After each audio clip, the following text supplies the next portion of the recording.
We did get $1 million for one, so there's a start, there's a glimmer. What we want to do is expand on that and find opportunities in Congress with the state and the city, all three of our cities, who shall remain named, Fort Lauderdale, Dania Beach, and Davie. Notably, Hollywood doesn't care about economic development in the marine industry. They just sort of never show up. But everyone else does. So in our non-debate today, what we're going to do, because Congressman Klein has another appointment and I don't want to debate, we're going to ask Congressman Klein to take a few moments, as long as you like, under 15 minutes, maybe 10.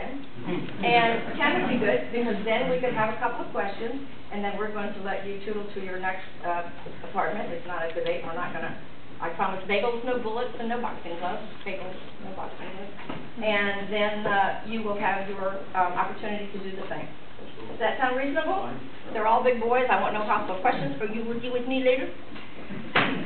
So with that, I'd like to introduce our sitting congressman, who has been to many of our things. He's generally our keynote speaker, and this December, if you win, you can come back.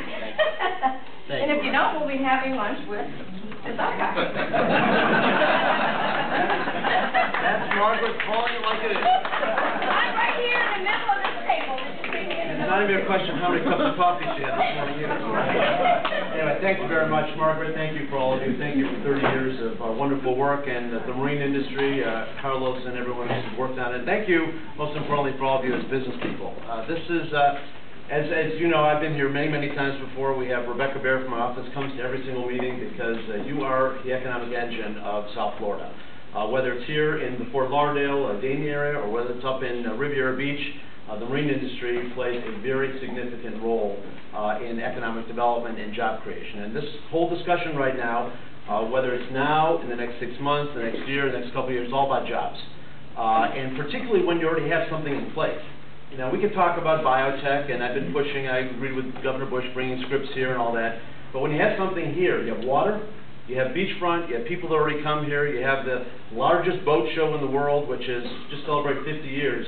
You have something that is already here, the critical mass is in place, the infrastructure is in place, the talent, you know, the workforce is here. So you want to capture every bit of the business. So, you know, when in the past there's been luxury taxes and other things the state of Florida has done to say, hey, we want more revenues, but really the result of that ends up driving people off